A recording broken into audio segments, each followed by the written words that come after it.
લાકડાની ચિતા ખડકીને માથે બેસી અને આગ ચાપવા જાય ત્યાં કૃષ્ણ પ્રગટ થયા, અર્જુનનો હાથ પકડી લીધો અને કહ્યું હાલ મારા ભેગો. લઈ ગયા એને ખંડમાં, દિવ્ય દ્રષ્ટિ આપી અને દિવ્ય દ્રષ્ટિ મળ્યા પછી કહ્યું હવે આમ જો આકાશમાં તને શું દેખાય છે? અર્જુને કહ્યું કરોડો સૂર્ય જેવો એક ગોળો દેખાય છે. આપણો આ સૂર્ય છે ને એવા કરોડો ભેગા થાય ને એવો એક ગોળો દેખાય છે. હવે નરી આંખે જો એક ગોળાની અંદર શું દેખાય છે તો કે એમાં એક રાય જેવું છિદ્ર દેખાય છે. છિદ્ર એટલે ખાંચો દેખાય.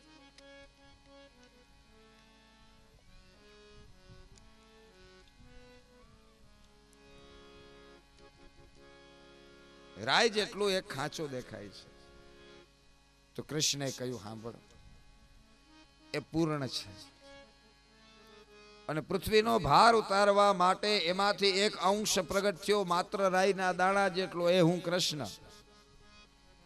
હવે હું કૃષ્ણ જો રાઈના દાણા જેટલો હોઉં તો અર્જુન તું તો કઈ વિસાતમાં જ નથી કે, અને ખોટો અહંકાર કરે કે કૃષ્ણ ન કરી શકાય હું કરું. કૃષ્ણ ન કરી શકે, યાદ રાખ, જગત અને દુનિયામાં કોઈ ન કરી શકે. માટે આવો અહંકાર ન કરજે. 5 તત્વનું પૂતળું બનાવ્યું છે, એમાં જીવ રોપી નાનકડા બાળકને જીવતો કરી અર્જુનને બચાવવા માટે કૃષ્ણએ આ બધું એના સિદ્ધાંત વિરુદ્ધ કર્યું છે અને બ્રાહ્મણને એનો બાળક આપ્યો.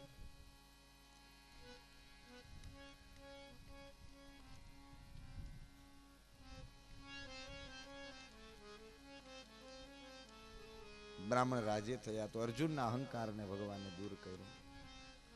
બધી જ ભગવાનની જે રાણીઓ છે, રાણીઓએ ગીત ગાય અને ભગવાનની સ્તુતિ કરી છે. કુરરી વિલપતિ ત્વમ વિલસતી ત્વમ વીત નિદ્રાનશેષે સ્વપિતિ જગતિ રાત્ર્યામીશ્વરો. મહિષ ગીત કહેવાયું છે. તો રાણીઓ દ્વારા ભગવાનની સ્તુતિની કથાનું વર્ણન કરી અને 10મ સ્કંદને એના ઉત્તરાર્ધને અહીંયા વિરામ આપ્યો, પૂર્ણ કર્યો. શ્રીમદ ભાગવતે મહાપુરાણે વૈયાસિક્યામ અષ્ટાદશસહસ્રામ પારમહંસ્યામ સંહિતાયામ દશમ સ્કંદે ઉત્તરાર્ધે શ્રી કૃષ્ણ ચરિતાનુવર્ણનમ નામ નવતિતમોધ્યાય. 10મ સ્કંદનું પુણ્ય પરમાત્માના ચરણોમાં સમર્પિત કરીએ. 10મ સ્કંદની બધી કથાઓ બહુ મહાન છે. એકલા 10મ સ્કંદ ઉપર આખી કથા કરવી હોય તો એ થઈ શકે, આવો મહાન ગ્રંથ છે, બહુ મહાન. આપણે તો સમયની સાથે બંધાયેલા છીએ, પ્રયાસ કરીએ છીએ. જેવો 10મો મહાન છે ને એવો જ 11મો સ્કંદ મહાન છે. એકલા 11મા સ્કંદ ઉપર કથા કરવી હોય તો એ થઈ શકે, પણ એ 11મા સ્કંદને થોડી ક્ષણો આપણી પાસે છે, થોડી મિનિટો આપણી પાસે છે, તો એમાં આટોપવાનો પ્રયાસ કરીએ. તો 11મા સ્કંદના પ્રારંભમાં રાજા પરીક્ષિત કહે છે બ્રહ્મણ્યાનામ વદાન્યા નિત્યમ વૃદ્ધોપસેવિનામ વિપ્રસાદમૂદ વૃષણીનામ કૃષ્ણચેતસામ. મહારાજ, યાદવોને ઋષિઓનો શ્રાપ, બ્રાહ્મણોનો શ્રાપ થયો તો યાદવો તો બ્રહ્મણ્યાનામ વદાન્યાનામ નિત્યમ વૃદ્ધોપસેવિતામ, બ્રાહ્મણોનું માન રાખવા વાળા હતા, વૃદ્ધોની સેવા કરવા વાળા હતા, અને છતાં એને બ્રાહ્મણોનો શ્રાપ શા માટે થયો? સુખદેવજી મહારાજ કહે છે કોઈ એક વખતે શ્રી કૃષ્ણએ વિશ્વામિત્ર, અસિત, કણવ, દુર્વાસા, ભૃગુ, અંગીરા, કશ્યપ, વામદેવ, અત્રિ, વશિષ્ઠ અને નારદ આટલા ઋષિઓને યજ્ઞ કરવા માટે બોલાવ્યા. યજ્ઞ પૂરો થયો એટલે દ્વારકાની બાજુમાં પ્રભાસક ક્ષેત્ર, પિંડારા ક્ષેત્ર છે. પ્રભાસ આજે છે પિંડારા, લોકો અહીંયા શ્રાદ્ધ કરવા જાય. એ પિંડારામાં જ્ઞાન ગોષ્ઠી કરતા હતા. હવે યાદવ કુમારોને, આપણા કહેવત છે વિનાશ કાળે વિપરીત બુદ્ધિ, વિનાશ થવાનો હોય ને ત્યારે બુદ્ધિ છે ને થોડીક વાર વિપરીત થઈ જાય. એક્સિડન્ટ થવાનું હોય ને તો એ ઝોલું આવી જાય. આખી રાત જાગતો હોય ઘણી વાર, પણ એક્સિડન્ટ થવાના યોગ હોય ને ત્યારે જરાક જોલું આવી જાય એમ. વિનાશ કાળે વિપરીત બુદ્ધિ. યાદવ કુમારો બ્રાહ્મણોની પરીક્ષા કરવા આવે, એમાં જાંબુવતીનો પુત્ર સાંબ એને સ્ત્રીનો વેશ પહેરાવ્યો. બધા ઋષિઓ પાસે આવીને કહ્યું, મહારાજ હે ભૂદેવો, કૃપા કરીને કહો, અમારી સાથે આ સ્ત્રી છે, એના ઉદરમાં ગર્ભ છે, ગર્ભવતી છે, તો એના પેટે દીકરો જન્મશે દીકરી? એ તો પૂછતા શરમાય છે, અમે એના વતી પૂછીએ છીએ. એટલે બ્રાહ્મણોને પ્રશ્ન કર્યો, જો ખબર હોય તો એને જવાબ દેવાનો હોય. એટલે આંખ બંધ કરીને ધ્યાનથી જોયું કે એના ઉદરમાં શું છે. ગર્ભ પરીક્ષણ કરે છે, દીકરો કે દીકરી, ધ્યાનથી સમાધિથી. પછી ખબર પડી કે આ તો છોકરો જ છે, સ્ત્રીના વેશમાં આવીને અમારી પરીક્ષા કરે, મજાક મસ્કરી કરે છે. એટલે બ્રાહ્મણોને ક્રોધ આવ્યો છે, અને ક્રોધમાં બ્રાહ્મણોએ કહ્યું, તમારે જાણવું છે એના ઉદરથી કોનો જન્મ થશે? તો કે હા મહારાજ. તો સાંભળો. એવં પ્રલભાનય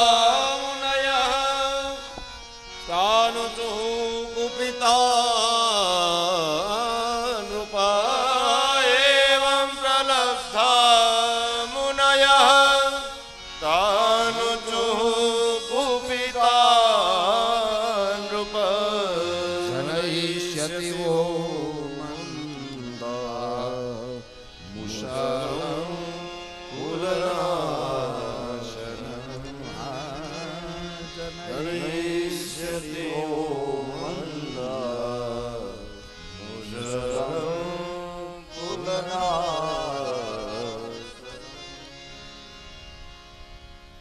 તમારી સાથે આવેલી આ ગર્ભવતી સ્ત્રીના ઉદરથી મૂછડું કરશે, મૂછડું. અને આ મૂછડું તમારા આખા કુળનો નાશ કરી નાખશે. જનૈષ્યતિ વો મંદા મુસલામ. અને કેવું તો કે કુલનાશકા. પસ્તાવાનો પાર ન રહ્યો યાદવ કુમારોને. પણ હવે શું કામનું?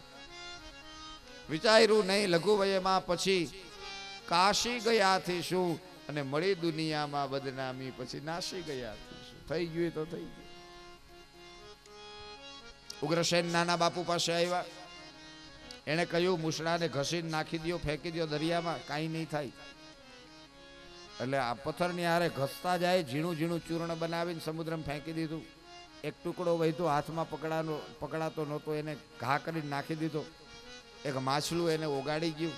આ ચૂર્ણ તણાતું પ્રભાસક ક્ષેત્રમાં ગયું, એના કાંઠામાં ફેલાઈ ગયું. ત્યાં એરકા નામનું ઘાસ ઉગ્યું. પેલું જે માછલું હતું એને જરા નામના પારાધીએ પૈકડું ઝાડમાં, એને કાપ્યું, અને એમાંથી પેલો ટુકડો અણીદાર નીકળો. ઘસાઈ ઘસાઈને કેવી અણી હોય, એ અણીદાર ટુકડો સોનાનો એક બાણનું એને પણચ કર્યું, ભાથામાં રાખી દીધું. યાદવ કુળના સંહારની તૈયારી થઈ ગઈ. અહીંયા સુખદેવજી મહારાજ કહે છે કે કોઈ એક વખતે નારદ મુનિ વસુદેવ પાસે આવે છે દ્વારિકામાં. વસુદેવજી નારદજીને કહે છે, થોડું જ્ઞાનોપદેશ આપો. એટલે નારદજી વસુદેવ પાસે નિમિ રાજા અને યોગેશ્વરોની વાત કરે છે કે નિમિ રાજાએ યજ્ઞ કર્યો ત્યારે કવિ, હરિ, અંતરિક્ષ, પ્રબુદ્ધ, પીપલાયન, આવિર્હોત્ર, દ્રમલ, ચમસ અને કરભાજ, આવા 9 યોગેશ્વરો જે ઋષભદેવના પુત્ર હતા, એ પરમ જ્ઞાની છે. અને યજ્ઞમાં આવ્યા એટલે નિમિ રાજાએ સ્વાગત કર્યું છે, ચરણ ધોયા છે, ચરણામૃત લઈ અને વિનમ્રતાથી કહ્યું કે હે પ્રભુ, હું તમને ભગવાનના સાક્ષાત પાર્ષદ માનું છું, મારા ઉપર કૃપા કરો. કારણ કે આ શરીર છે નાશવંત છે. દુર્લભો માનુષો દેહો દેહિનાં તત્રાપી દુર્લભમ વૈકુંઠ પ્રિયદર્શનમ. દુર્લભો માનુષો દેહો દેહિનામ ક્ષણભંગુર. મનુષ્ય શરીર દુર્લભ છે, વારંવાર મળે નહીં. અતિ દુર્લભ છે આ માનવ દેહ, માનવ કાય.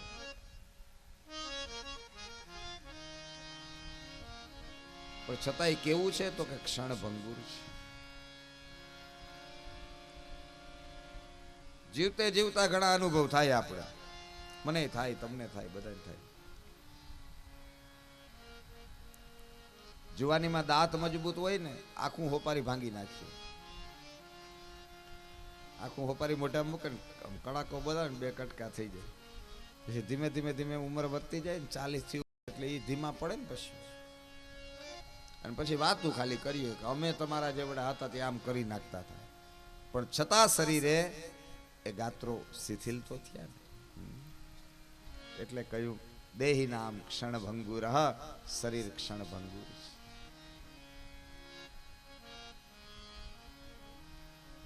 ખાલી આવ્યા ખાલી જવાના. જીવવા માટે ઘણું જરૂરી છે, અને જેટલું જરૂરી છે ભેગું કરવું જોઈએ, એનો ઉપયોગ કરવો જોઈએ, કારણ કે જરૂરી છે. એક વાત પાકી છે કે ભેગું તો નથી જવું.